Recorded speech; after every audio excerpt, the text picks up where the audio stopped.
마음이 잘 도와드리겠습니다. 우리 악보 나눠드렸는데요. 네. 나눠드린 악보를 같이 먼저 찬양하고 시작하도록 하겠습니다.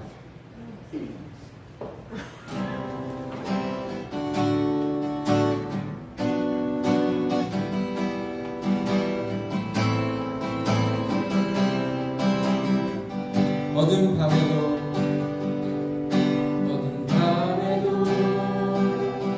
나를 이끄시는 주 나의 영혼이 주를 찬양합니다. 나의 갈 길은 내게 보이시는 주 나의 영혼이 주를 찬양합니다. 나의 힘이 되신 여호와여 내가 주를 사랑하나이다. 나의 힘이 되신 여호와여 내가 주를 사랑하나이다. 어두운 밤에도 나를 이끄시는 주 나의 영혼이 주를 찬양합니다. 나의 갈 길은 내게 보이시는 주 나의 영혼이 주를 찬양합니다. 나의 힘이 되신 여호와여 내가 주를 사랑하나이다. 나의 힘이 되신 여호와여 내가 주를 사랑하나. 나의 힘이 되신 여호와여 내가 주를 사랑하나이다. 나의 힘이 되신 여호와여 내가 주를 사랑하나.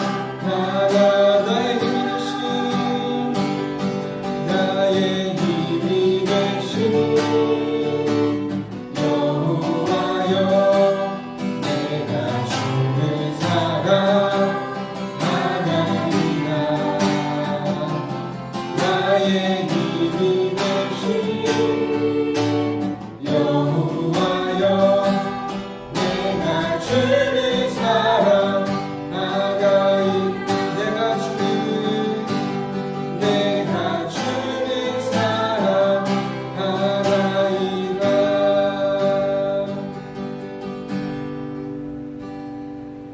아멘.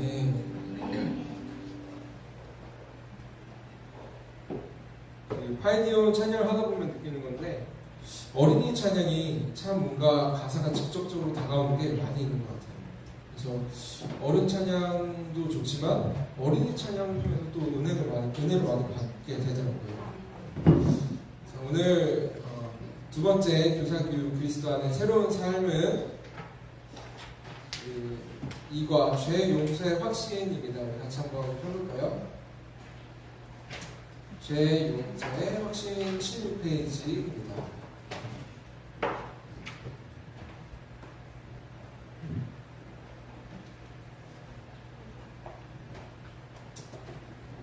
자,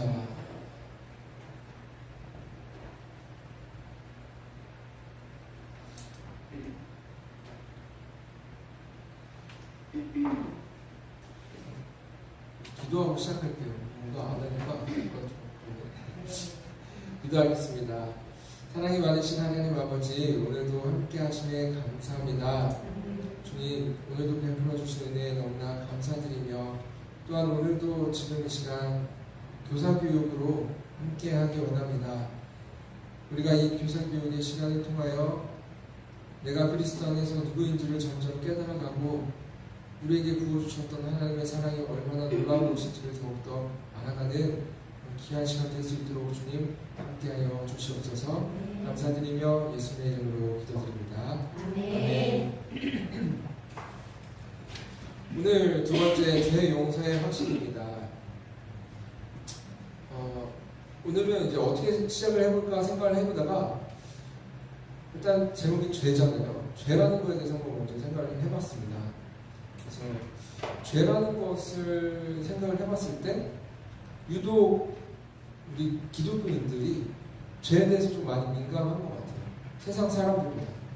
세상 사람들은 뭐 죄를 지어도 그게 죄인지, 물론 이제 양심이 무뎌져서 뭐 그런 것도 있지만 이제 더 뭔가 유독 민감하게 반응하는 부분이 있는 것 같아요. 그래서 왜 이렇게 민감하게 반응할까 성경책을 한번 찾아봤습니다. 그러니까 로마서 7장 7절에 이런 내용이 있어요. 율법이 없었다면 죄를 알지 못했을 것이다. 그래서 우리가 성경을 통해서 율법에 대해서 깨달았기 때문에 그 누구보다도 죄에 대해서 잘 알고 있지 않나 생각을 해봤습니다. 그래서 죄에는 죄값이 있고 또 예수님께서 십자가에 달려 죽으심으로 죄값을 대신 치르셨음을 우리는 알고 있죠. 근데 참 기독교인에게, 그리스도인에게 이제 삶 가운데 많이 문제가 되는 것이 알고 있기만 한다는 것입니다. 율법 의식에 사로잡혀서 또한 은혜를 마음으로 받아들이지 못해서 여전히 죄책감에 시달린 그런 그리스도인들이 많다는 것이죠. 그래서 우리에게 필요한 부분이 뭐냐면 바로 확신입니다. 죄 용서를 받았다는 것을 확신해야 합니다. 그래서 우리 시작하며 이 16페이지 같이 한번 읽도록 하겠습니다. 시작! 예수님은 십자가에 달려 죽으심으로 당신의 죄값을 대신 치르셨습니다. 당신으로 하여금 하나님 앞에 의로운 자가 되게 하셨습니다. 이것이 그리스도를 믿는 당신에게 주어진 하나님의 크신 은혜입니다. 그럼에도 불구하고 그리스도인들 중에는 죄 용서의 은혜를 누리지 못한 채 죄책감 속에 살아가는 이들이 있습니다. 당신이 죄를 용서받지 못했다면 구원을 받을 수 없습니다. 하나님 나라는 죄 용서의 은혜를 받은 자만이 들어가는 나라입니다. 아멘. 그래서 밑에 도입 질문이 있는데요. 당신은 구원받았습니까? 모든 죄를 용서받았습니까? 그냥 말로는 쉬운데 사실 간단한 질문이 아니죠. 우리 스스로에게 한번 질문을 해볼까요? 나는 구원을 받았나? 모든 죄를 용서받았나?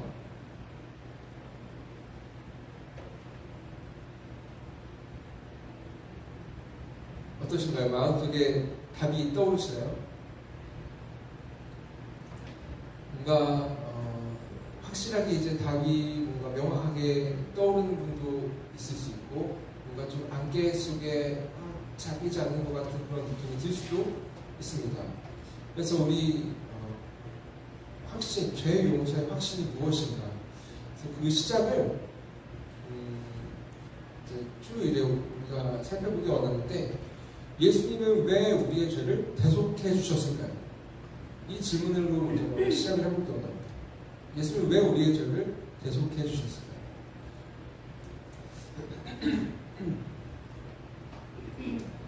뭔가 떠오르는 답은 있으시죠? 하나님의 크신 구속 계획 속에서 예수님이 이제 이 땅에 오시고 우리를 사랑하셔서 우리를 위하여 모든 죄를 담당하시고 죽으셨다. 이런 이제 답들이 떠오르실 거예요. 근데 이거 좀 더 구체적으로 왜 예수님이 오셨을까? 이거에 대해서 한번 좀 더 자세히 한번 보기 원하는데 우리 옆에 17페이지 보면은 죄인을 부르심 해서 마가복음 2장 17절이 나옵니다. 여기에서는 예수님은 자신을 병 고치는 의사로 비유를 하고 계세요. 우리 마가복음 2장 17절 한번 같이 공독하도록 하겠습니다. 시작! 예수께서 들으시고 그들에게 이르시되 건강한 자에게는 의사가 쓸데없고 병든 자에게라야 쓸 나는 의인을 부르러 온 것이 아니요 죄인을 부르러 왔구나 하시니라. 아멘. 우리 드라마 보다 보면 메디컬 드라마가 있지 않습니까? 참 보다 보면은 뭔가 저도 보다 보면은 스스로를 많이 되돌이켜 봤던 것 같아요. 그러니까 저는 이제 또 전도사로서 영혼을 살리는 그런 자리에 하나님께서 세워주셨기 때문에 뭔가 비교를 하게 되는 거예요. 아, 의사들은 저렇게까지 막 사람을 살리기 위해서 뛰어다니고 어떻게 저렇게까지 할까? 그런 뭔가 되게 열정 있게 비춰지잖아요. 드라마에서는 자신의 모든 걸 막 내던지면서 사람의 목숨을 살리기 위해 그런 드라마의 모습을 보다 보면은 이제 저 자신을 많이 비춰봤던 것 같아요. 일단 제 자신 비춰봤던 것도 그냥 생각나서 얘기 드린 거고, 별개로 이제 의사가 이제 사람의 목숨을 살리기 위해서 이렇게 막 열심을 다해서 뛰어다니지 않습니까? 사람이 죽어가는 사람이 있으면은 어떻게든 살리기 위해서. 근데 예수님께서도 마찬가지라는 거죠. 예수님께서도 자신의 병 고치는 의사로 이 땅에 오셨다는 거예요. 뭔가 죄를 가지고 있는 죄인이 보면 그 사람을 살리고 싶어서 막 다 내팽개 쳐두고 그냥 무조건 뛰어드는 거죠. 이러한 예수님의 모습을 한번 상상을 해보면서, 물론 이제 예수님께서 우리를 사랑하셨기 때문에 오셨지만 이 죄라는 것을 없애기 위해서, 죄가 있기 때문에 하나님과 우리가 분리가 된 거잖아요. 하나님과 함께 있지 못한 거죠. 이 죄를 없애기 위해서, 그래서 해결하기 위해서 오신 것이라는 것입니다. 그래서 병 고치는 의사로 예수님을 비유를 하고 계시고, 그래서 밑에 우리 초록색 박스 같이 읽어보도록 하겠습니다. 시작. 예수님은 당신의 죄를 능히 치유하시는 의사입니다. 그분에게는 죄를 용서하는 권세가 있습니다.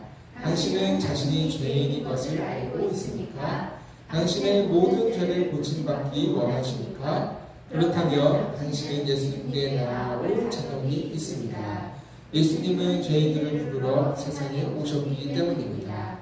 당신이 예수님께 나아올 때 주님은 결코 내쫓지 않으십니다. 기쁘게 맞이하십니다. 당신은 예수님께 나와 모든 죄를 깨끗이 치유받아야 합니다. 아멘. 우리가 생각을 할 때 일반적으로 예수님께 나아가기 위해서는 뭔가 깨끗해야 되고 정결해야 되고 뭔가 의인이어야 내 마음 가운데 거친 것이 없어야 예수님께 나아갈 수 있다라고 생각을 우리가 일반적으로 하는데, 예수님께 나아가는 자격은 오히려 역설적으로 죄인이라는 거죠. 죄인이기 때문에 우리가 나아가는 거고, 또 죄인이기 때문에 예수님께서 이 땅에 오신 것이고, 그래서 죄인이기 때문에 나아갈 수 없다는 생각은 잘못된 생각입니다. 그래서 요한복음 6장 37절 밑에도 나오잖아요. 아버지께서 내게 주시는 자는 다 내게로 올 것이요 내게 오는 자는 내가 결코 내쫓지 아니하리라. 죄인임에도 불구하고 예수님께 나아가는 우리를 예수님은 전혀 내쫓지 않다라는 것입니다. 그럼 예수님께서 우리의 죄를 어떻게 용서해 주셨을까? 그래서 방법을 한번 살펴보고자 합니다. 어떻게 예수님은 우리의 죄를 용서해 주셨을까? 첫 번째로 죄를 담당하심. 그래서 베드로 2장 24절에 보면 당신의 죄를 담당하기 위하여 예수님이 친히 행하신 일은 무엇입니까? 해서 나오는데요. 우리 같이 한번 공독하겠습니다. 시작. 친히 나무에 달려 그 몸으로 우리 죄를 담당하셨으니 이는 우리로 죄에 대하여 죽고 의에 대하여 살게 하려 하시니라. 그가 채찍에 맞음으로 너희는 나음을 얻어나니. 아멘. 여기서 보면 예수님께서 하신 게 나옵니다. 바로 나무에 달리신 것. 근데 사실 그 당시 로마 시대 때, 로마가 지배하고 있던 이 시대 때 십자가에 달렸던 사람은 수없이 많았습니다. 그렇지만 예수님께서 우리의 죄를 담당하셨던 것은 뭔가 예수님만이 있었던 특별한 조건이 있었기 때문이었겠죠. 그래서 그 조건은 무엇이었냐? 바로 죄가 없어야 한다는 것이었습니다. 그래서 예수님께서 하신 일은 무엇이냐? 우리를 위해 우리 대신 나무에 달리셨는데, 그래서 우리 죄가 없어졌는데 이것이 성립하기 위하여는 죄가 없어야만 한다. 그래서 죄가 없으신 예수님께서 십자가에 달려 돌아가신 것이 예수님께서 하신 일입니다. 그래서 뒤에 18페이지 한번 넘겨볼까요? 18페이지 넘기시면 이제 초록색 박스 안에 두 번째 줄에 이런 당신을 대신하여 죄 없으신 예수님은 십자가에 달려 죽으셨습니다 하고 마지막 문장, 죄로 인하여 당신이 받아야 할 하나님의 저주를 죄 없으신 예수님이 대신 받으신 것입니다. 그래서 예수님께서 하신 일이 나무에 달려서 우리의 저주를 대신 받으셨다라는 것입니다. 그렇다면 그냥 여기서 끝이 아니겠죠. 예수님께서 이제 우리의 죄를 없이 해주셨는데, 사실 이 세상에 뭔가 이제 사리사욕에 밝은 그런 사람들은 뭔가 자신에게 유리한 것이 있다면 그걸 돈을 주고 아니면 대가를 받고 하려고 하겠죠. 예수님께서 우리에게 해주신 것은 엄청난 일입니다. 우리에게 있는 모든 인류에게 있는 죄를 없이 해주셨어요. 그렇다면 예수님이 이 없이 해주신 이 엄청난 일을 우리에게 대가를 받으시고 우리에게 엄청난 것을 받아야만 주셨는가? 그래서 그 방법으로 두 번째, 은혜의 속량입니다. 로마서 3장 23절, 24절 밑에 성경 말씀 같이 공독하도록 하겠습니다. 시작! 모든 사람이 죄를 범하였으니 하나님의 영광에 이르지 못하더니 그리스도 예수 안에 있는 속량으로 말미암아 하나님의 은혜로 값없이 의롭다 하심을 얻은 자 되었느니라. 아멘.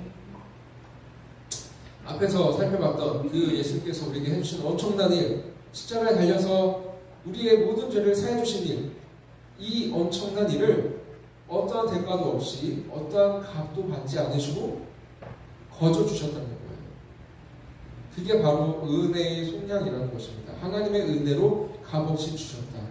그래서 우리의 죄를 없이 해주신 방법이 이렇게 두 가지예요. 십자가에 달려 돌아가신 것, 그리고 은혜로 주신 것. 여기서 하나라도 빠지면은 안 돼요. 이 두 가지가 동시에 있어야 우리의 죄가 은혜로 사해진 것입니다. 그래서 밑에 질문, 당신은 하나님께 죄를 범했습니다. 하나님의 영광에 이르지 못했습니다. 그런 당신이 하나님의 은혜로 값없이 얻게 된 것은 무엇입니까? 자, 무엇일까요? 자, 힌트 안에 있죠. 14절 하반절. 값없이 얻게 된 것은 바로 의롭다 하심이죠. 의롭다 하심이라는 것이 죄가 없어졌다는 것입니다. 죄가 없어지고 의롭게 되었다는 것.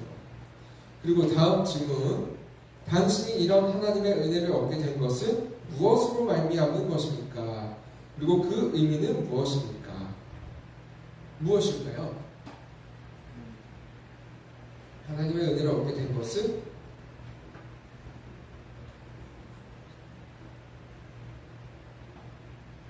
(24절의) 상반절, 그리스도 예수 안에 있는 속량이죠. 그래서 여기에서 핵심은 무엇이냐면 바로 은혜로 주어졌다라는 것입니다. 그래서 아까 말씀드렸다시피 돈으로 값을 매겨 우리에게 팔지 않으셨고 어떠한 대가도 요구하지 않으셨고 그저 주셨다라는 사실입니다. 그래서 우리가 죄 용서를 받았다라는 것입니다. 옆에 우리 이제 19페이지 초록색 박스 있는데요. 두 번째 줄 끝에 당신은 해서 우리 같이 한번 쭉 읽어보도록 하겠습니다. 시작! 당신은 예수 그리스도를 주님으로 믿고 있으니까 그렇다면 당신은 모든 죄를 용서받았습니다. 하나님 앞에 의로운 자가 되었습니다. 이것이 예수 그리스도를 믿는 당신에게 값없이 주신 하나님의 은혜입니다. 죄를 용서받기 위해 당신에게 더 필요한 것은 없습니다. 주 예수 그리스도를 믿는 것만으로 충분합니다. 자, 이렇게 우리는 하나님의 은혜로 죄 없이 의로운 자가 되었다라는 것입니다. 근데 이 하나님께서 베풀어 주신 이 은혜가 그렇구나, 이제 우리의 머리로 이제 받아들이지만 마음 깊이 이해되지 않고 확신이 서지 않을 수 있어요. 누군가 이렇게 얘기를 할 수 있습니다. 어떻게 염치 없이 이 은혜를, 너가 어떻게 그 은혜를 누릴 수 있냐? 내가 너를 다 아는데 네가 감히 그 은혜를 누려? 이렇게. 그러나 은혜라는 것은 누가 누리는 것이냐면 염치 없는 자들이 누리는 것입니다. 염치 있어서 누리는 게 아니죠. 죄 있는 자들이 예수 그리스도로 말미암아 대속의 은혜를 누리는 것입니다. 그렇다면 이 은혜의 결과는 어떻게 될까요? 우리가 이 은혜를 받았어요. 그 은혜를 이제 마음 가운데 받아들였으면 실질적으로 우리의 삶 가운데 뭔가 변화가 일어나고 어떠한 결과가 나타나야 되잖아요. 그 결과가 무엇일까? 그래서 그 첫 번째로 자백과 용서입니다. 4번 우리 같이 읽어볼까요? 4번. 우리는 시작. 우리는 믿음 생활을 하면서도 때로 죄를 짓습니다. 시편 32편 5절을 읽으십시오. 믿음의 사람 다윗도 하나님께 죄를 범하고 회개하였습니다. 우리 같이 한번 읽어보겠습니다. 시편 32편 5절 시작. 내가 이르기를 내 허물을 여호와께 자복하리라 하고 주께 내 죄를 아뢰고 내 죄악을 숨기지 아니하였더니 곧 주께서 내 죄악을 사하셨나이다. 아멘. 여기서 다윗이 말하고 있는 죄는 우리가 아담으로 말미암은 원죄가 아닙니다. 죄는 두 가지가 있죠. 원죄와 다른 하나 자범죄. 다윗이 여기서 말하고 있는 죄는 자범죄입니다. 우리의 행동과 우리의 말로 짓게 되는 죄, 그 죄를 얘기를 하고 있는 거예요. 근데 여기에서 보면은 다윗은 내가 하나님께 용서를 구하면 하나님께서 용서를 해주신다는 사실을 알고 있었던 것 같아요. 그러니까 이러한 고백을 했겠죠. 근데 이 질문을 한번 우리가 살펴볼까요? 범죄한 다윗이 죄를 용서받기 위해 행했던 일은 무엇입니까? 하나님께 내 죄를 아뢰고 숨기지 않는, 하나님 앞에 회개하는 이러한 모습입니다. 자, 그렇다면 그 두 번째 밑에 질문, 죄 용서의 응답이 얼마나 빨리 이루어졌습니까? 자, 이 답을 한번 우리가 찾아볼까요? 말씀에서 시편 32편 5절에서 우리 같이 한번 찾아보겠습니다. 이 질문에 대한 답 뭘까요?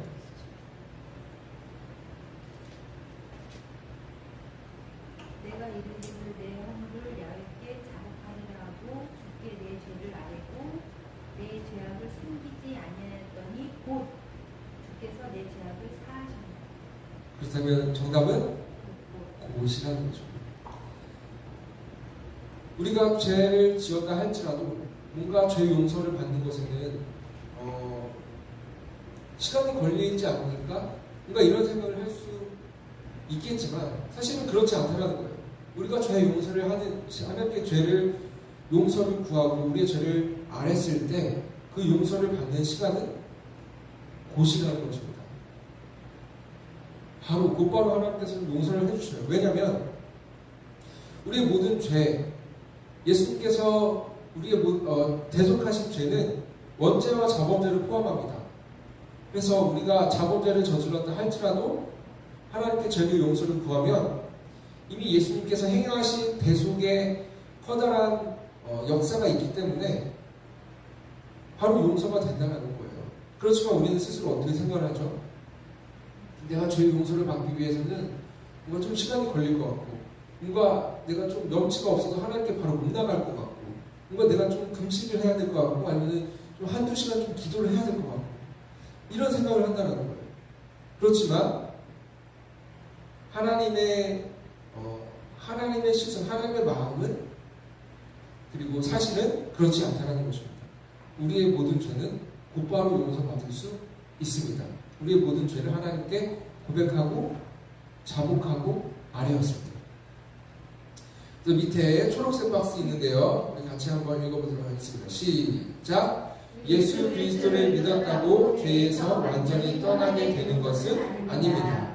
우리의 육신은 여전히 연약합니다.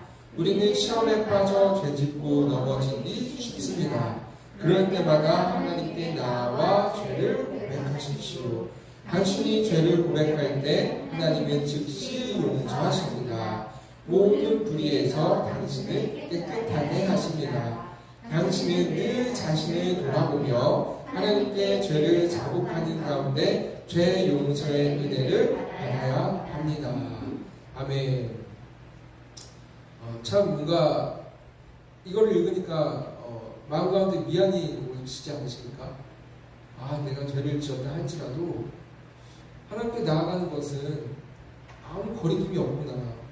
죄를 용서해 주신 것은 곧바로 이루어지는구나. 근데 이 사실을 알지 못하고 죄책감 가운데 살아가는 분들이 있어요. 그분들은 이 사실을 알지 못하고 이게 계속 깊어지면은 악순환이 벌어지게 됩니다. 뭐냐면 죄를 지었습니다. 그리고 하나님께 간구합니다. 하나님 나의 죄를 용서해 주세요. 그래서 뭔가 좀 이제 그런 간구의 시간들을 지나고 난 다음에 마음 가운데 좀 평안이 찾아와요. 나는 용서받았다. 나는 다시는 죄를 저지르지 말아야지. 하나님께 구원을 받은 그런 마음 가운데 살아가지만 또 그 사실을 반각하고 다시 죄를 짓습니다. 이게 계속 로테이션으로 돌아가요. 이게 자범죄의 악순환이라고 볼 수 있어요. 사실 이 죄의 악순환에 빠져서 죄책감으로 살아가는 분들이 너무 많아요. 우리가 근데 사실 내 모든 죄가 이제 용서받고 예수님께서 모든 것을 해주셨고 우리가 방금 전까지 살펴봤던 이 내용을 다 알고 있음에도 불구하고 실질적으로 우리가 이제 하나님 앞에 좀 떳떳하지 못한 죄를 짓게 되면 이런 생각이 저절로 들 수밖에 없습니다. 이런 생각이 들었을 때는 물리쳐야죠. 이런 생각이 아니야. 하나님께서는 우리의 죄를 즉시 용서해 주셔요. 근데 이런 것들이 너무나 오랫동안 반복이 돼서 죄책감에 너무나 물들어 있는 사람들, 그런 사람들에게 어떻게 답변을 해줄 수 있을까요?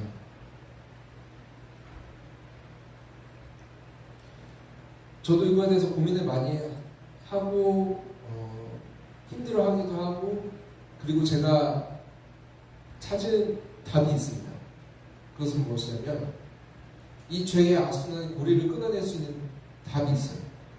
그것은 바로 하나님의 사랑입니다. 죄를 지었음에도 나를 죄인으로 쳐다보지 않으시고 죄인인데도 너무나 사랑스러운 눈으로 바라봐 주시는 하나님의 눈길, 그 눈길을 내가 마주할 때 이 죄의 악순환의 고리를 끊어낼 수 있습니다. 그래서 하나님이 나를 사랑하신다라는 사실을 기억할 때 이 모든 죄의 악순환은 끊어집니다. 그래서 사랑이 그만큼 엄청난 미력을 갖고 있다는 사실을 기억했으면 좋겠습니다. 그래서 근처에 주변에 이 죄의 책감으로 인해 힘들어하시는 분들이 있다면 이 사실을 계속 되뇌이게 해주셨으면 좋겠어요. 떠올리게 해주시고 깨닫게 해주시고, 하나님 너를 사랑하시고, 하나님 그 죄보다 죄는 예수께서 이미 다 대속해 주셨기 때문에 너가 죄를 붙잡고 힘들어할 필요가 없어. 하나님이 너를 바라보실 때는 너 안에 있는 예수를 바라보시는 거야. 그리고 너를 너무나 사랑스러운 길로 바라보신다. 그러니까 힘들어하지 마요. 이렇게 얘기를 해주시면 됩니다. 그래서 이 하나님의 놀라운 죄 대속의 은혜, 두 번째 결과는, 우리의 삶 가운데 일어나는 결과는 무엇인가? 우리 뒤에 20페이지 한번 넘겨볼까요? 대속의 은혜로 인한 결과 두 번째, 기억하지 않는 은혜입니다. 5번 우리 같이 한번 읽어보도록 하겠습니다. 시작. 히브리서 8장 12절을 읽으십시오. 당신이 죄를 고백하고 회개했을 때 하나님이 주신 약속은 무엇입니까? 여기서 긍휼히 여기고는 불쌍히 여긴다는 말씀입니다. 우리 밑에 말씀 읽을게요. 시작. 내가 그들의 불의를 긍휼히 여기고 그들의 죄를 다시 기억하지 아니하리라 하셨느니라. 아멘. 예수님께서 대속의 그 은혜를 베풀어 주셔서 우리의 삶 가운데 실질적으로 나타나는 놀라운 변화는 무엇이냐면, 우리가 자범죄를 저지르더라도, 그리고 또 그것을 이제 하나님께 자복하고 회개했을 때 용서해 주신 것은 물론이지만 그것을 다시는 기억하지 않는다라는 거예요. 이게 왜 중요하냐면, 우리 삶 가운데 사탄은 우리를 계속해서 참소하려고 합니다. 참소하려고 한다는 건 뭐냐면 고발하는 거예요. 너 죄 있잖아. 너가 가장 잘했잖아. 다른 사람은 몰라도 너 안에 그렇게 죄가 가득한데 어떻게 너가 그렇게 주일에 하나님 앞에 설 수 있고 손을 들고 하나님을 찬양할 수 있고 어떻게 네가 그럴 수 있지? 사탄이 우리에게 계속 그렇게 해서 참소를 한다는 거예요. 죄로 가득한 너 자신을 보라고. 그래서 사탄이 우리에게 참소를 하는 방향은 무엇이냐면 우리 자신입니다. 우리 자신. 근데 여기에서 우리가 이 사탄의 참소에 빠지지 않고 눈을 돌이켜야 하는 방향은 무엇이냐면, 나 자신을 사탄의 참소의 방향에 따라서 나 자신을 바라보는 것이 아니라 우리의 눈을 들어서 예수님을 바라봐야 됩니다. 내가 아니라 예수님. 하나님께서 우리를 어떻게 바라보고 계시냐면, 우리에게 덮여진 예수 그리스도의 보혈을 바라보고 계시는 거예요. 보혈이 덮어졌기 때문에 우리의 죄가 보이지 않고 우리를 바라보실 때 예수님으로 바라보시고, 의로운 예수님, 의로운 아들, 그 아들로 우리를 바라보시고, 그리고 우리의 죄가 덮여졌기 때문에 전혀 기억하지 않으신다는 것입니다. 그래서 이 밑에 초록색 박스 같이 한번 읽어보도록 하겠습니다. 시작. 하나님은 죄를 미워하십니다. 맹렬한 진노로 반드시 심판하십니다. 하지만 당신이 죄를 고백하고 돌이킬 때 하나님은 당신을 불쌍히 여기십니다. 당신의 죄를 용서하시고 다시 기억하지 않으십니다. 하나님의 이 약속을 믿고도 당신도 자신의 죄와 허물을 용서하십시오. 자신의 죄를 고백하고 용서하시는 주님을 의지하여 새롭게 출발하십시오. 당신은 죄 용서의 확신 속에 주님이 주시는 평안을 누리게 될 것입니다. 아멘. 예수를 믿는 우리들에게는 너무나 큰 대속의 은혜가 부어졌습니다. 자범죄에 끊을 수 없는 고리도, 그리고 사탄의 우리를 향한 계속되는 참소도 우리에게 어떠한 영향을 줄 수 없다는 거예요. 그래서 우리는 무엇을 해야 되냐면 죄 용서 받았다는 것을 확신해야 되는 것입니다. 자, 그래서 우리 아까 앞에 도입 질문이 있었죠. 당신은 구원받았습니까? 모든 죄는 용서받았습니까? 어떠세요? 뭔가 머릿속이 되게 맑아진 느낌으로 확신이 드십니까? 아멘. 그래서 우리